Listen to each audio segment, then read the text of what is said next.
We're back with Joe McLean in Intersect Capital now. Years ago, a basketball player. This is going to be kind of like the traveling abroad segment. Okay. I'll just tee you up here. There's many different ways you can talk about free beer and free food. You can talk about, getting cut 5 times in 1 year, but that was your best year. That's right. Yeah. So just go any direction you want to go here. Yeah, Joe. I mean, after Arizona, it was all about continuing to chase the dream, and I started in Bismarck, North Dakota, playing in what's now this MBDL, basically the developmental league. Did that for a year and froze my butt off, and then went to Spain, and then basically got cut in 11 different countries in four years. Moved to Ireland to try to get my Irish citizenship so that I wouldn't be considered an American, because there's only 2 Americans per team. So that was a great gig. I think I made $200 a week, but we were sponsored by a pub, so we got free booze and food. So at age 23, that was pretty good, getting free pints of Guinness after every game. And then I went on to Spain and Australia and China, and just basically was chasing the dream, but didn't want to end up in my 30s not knowing what I wanted to do with the rest of my life, because I literally, we had a life-defining moment in China when we almost, I'm almost not sitting here today because of what happened there. It was right around, it was 1998 when the U.S.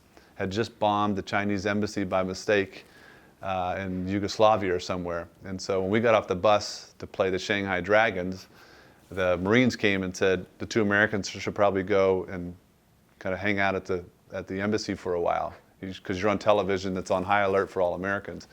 But they had a player named Yao Ming at the time who was 16. And so we both agreed that we've got to play in this game because there's going to be NBA scouts there. Right. And so we were all in, but it was the tension is about 6,000 people in the gym. Right. High intensity just because of what's going on. They knew that there were Americans on the team, but we were on an Australian-based team, so I was listed as an American. A guy named Henry Madden played at SC. Everybody knew he was an American. And sure enough, there was a situation where I tried to call a timeout, and the player, instead of trying to hit the ball, when it's usually try to steal the ball when you call a timeout, they raked me in the face. Okay. And so I just took the ball and threw a nice fundamental chest pass right off of his face, and I split his nose. And as that happened, I can feel an object coming out of the audience. I didn't know what it was, and it just missed me, and it was a bottle. Right. And they didn't have plastic bottles at the time. These were glass bottles. And it didn't break. Okay. And so Henry Madden grabbed the bottle and threw it back into the crowd. Right, okay. And it was like slow motion, because you looked up and there were hundreds and hundreds of bottles being thrown back at us. Oh. And then all of the fans stormed the court to come after us. Right. And so we ran to the locker room. They were beating down the door, and somehow that lock worked, and it never got in. Right. And wow. so I'm sitting in that locker room thinking, I'm here in China somewhere. The food's terrible. We almost lost our lives here. We're not making any money. Right.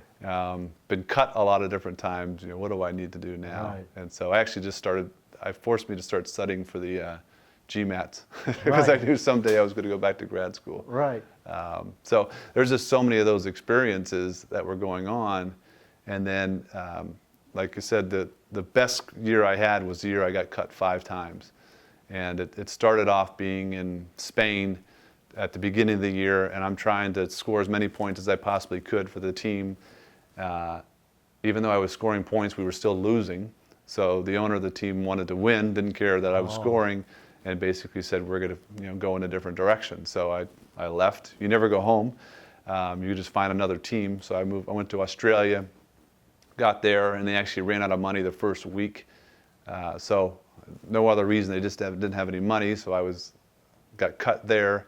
And then I went off to Portugal and played there, and basically said, well, I'm not going to score as much. I'm going to focus on the team winning. And then they said, well, we need you to score. And then I went on to Cyprus, Nicosia, Cyprus. Yeah. And then that coach told me that they wanted me to dunk more. And so nothing was working out. And so I actually went home after that. And the NBA was on strike at the time. Yeah. And so I didn't know what else to do.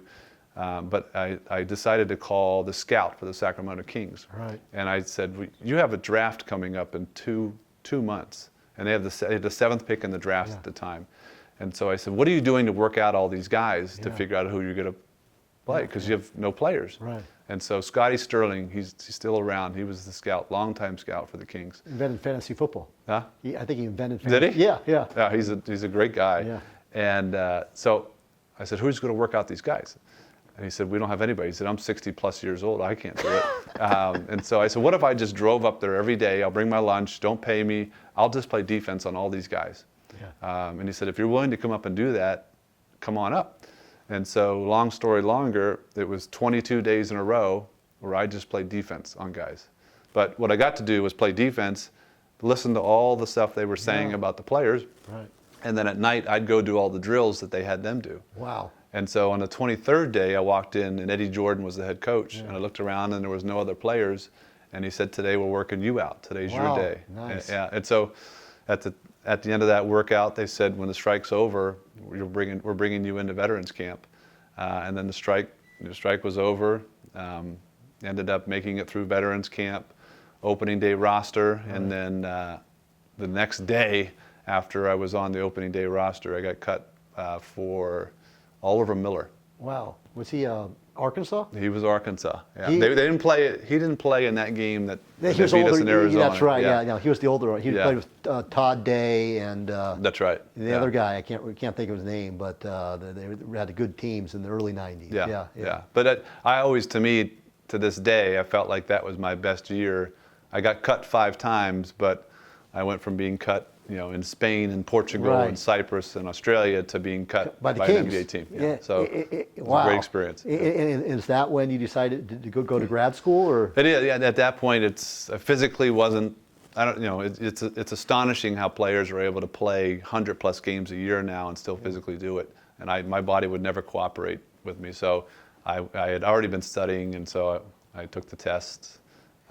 University of Arizona, I went to Eller School of Business there. Right. Coach Olson had it paid for. Wow. So those are little things that he's always done. We've had guys go to law school, business school. And so that's when I began the transition of going from life in sports to life after sports. And you're still in sports, and we'll talk about how you're doing that. And it was the Arizona connections that got you started in that. Okay. That's right. Yeah. So no, this is neat. I'll stay tuned. We'll back, and we'll be doing more with Joe McLean here.